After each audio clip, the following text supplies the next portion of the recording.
क्या 2027 के विधानसभा चुनाव में पूरनपुर की राजनीति पूरी तरह बदलने वाली है? क्या 2 बार से जीत रहे बीजेपी विधायक बाबूराम पासवान के सामने इस बार समाजवादी पार्टी नया और मजबूत चेहरा उतार सकती है? और क्या जिस नाम की चर्चा गांव-गांव से लेकर सोशल मीडिया तक हो रही है, उस पर समाजवादी पार्टी दांव लगाएगी? पूरनपुर विधानसभा में इस समय कई नेता टिकट की दौड़ में हैं, लेकिन एक नाम ऐसा है जिसकी चर्चा लगातार बढ़ रही है, राजकुमार राजू। आखिर क्या वजह है कि उनका नाम सबसे ज्यादा सुनाई दे रहा है?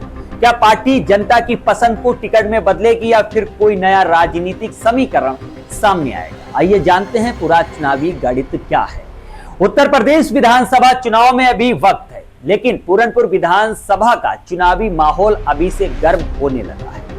सभी राजनीतिक दल अपने अपने संगठन को मजबूत करने में जुटे हैं और टिकट के दावेदारी भी पूरी ताकत के साथ मैदान में दिखाई दे रहे हैं। अगर समाजवादी पार्टी की बात करें तो पूरनपुर सीट पर इस बार कई नेता अपनी दावेदारी पेश कर रहे हैं, लेकिन स्थानीय स्तर पर जिस नाम की सबसे ज्यादा चर्चा हो रही है वो है राजकुमार राजू। जी हां, इनके बारे में आप भी कमेंट करके बता सकते हैं आपकी क्या राय है। खैर, राजकुमार राजू का राजनीतिक सफर नया जरूर है, लेकिन राजनीतिक उनके लिए नई नहीं है। उनका परिवार लंबे समय से क्षेत्र की राजनीति से जुड़ा रहा है। उनके मामा और पूर्व विधायक पीतम राम की इलाके में मजबूत पहचान रही है। आज भी कई लोग उनके काम और व्यवहार को याद करते हैं। इसी विरासत को आगे बढ़ाने की कोशिश करते हुए राजकुमार राजू पिछले कुछ वर्षों से लगातार क्षेत्र में सक्रिय दिखाई दे रहे हैं। स्थानीय लोगों के अनुसार गांव-गांव जाकर लोगों के सुख दुख में शामिल होते हैं। सामाजिक कार्यक्रम हो, आंदोलन हो या आम जनता की समस्या, उनकी मौजूदगी अक्सर देखने को मिलती है। सोशल मीडिया पर भी राजकुमार राजू लगातार चमकते दिखाई देते हैं। युवाओं के बीच उनकी अच्छी पकड़ बताई जाती है और यही वजह है कि टिकट की चर्चा शुरू होते ही उनका नाम सबसे आगे लिया जा रहा है।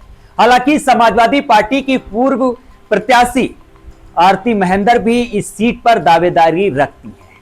उनका भी राजनीतिक अनुभव है और वो पूर्व विधायक पीतम राम के परिवार से आते हैं, इसलिए अंतिम फैसला पूरी तरह पार्टी के हाथ में होगा। हम लोग तो सिर्फ जनता की राय बता सकते हैं और आप अपनी राय कमेंट में भी बताते जाइए। अब सबसे बड़ा सवाल यह है, क्या समाजवादी पार्टी इस बार ऐसा उम्मीदवार उतारेगी जो बीजेपी के 2 बार के विधायक बाबूराम पासवान को कड़ी चुनौती दे सके? राजनीतिक जानकारों का मानना है कि 2024 के लोकसभा चुनाव के बाद उत्तर प्रदेश में कई सीटों पर नए समीकरण बनते दिखाई दे रहे हैं। ऐसे में समाजवादी पार्टी इस बार ऐसे उम्मीदवार पर दांव लगाना चाहेगी जिसकी जमीनी पकड़ मजबूत हो और जो अलग अलग वर्गों तक पहुंच रहे। स्थानीय चर्चाओं में राजकुमार राजू का नाम प्रमुखता से लिया जा रहा है।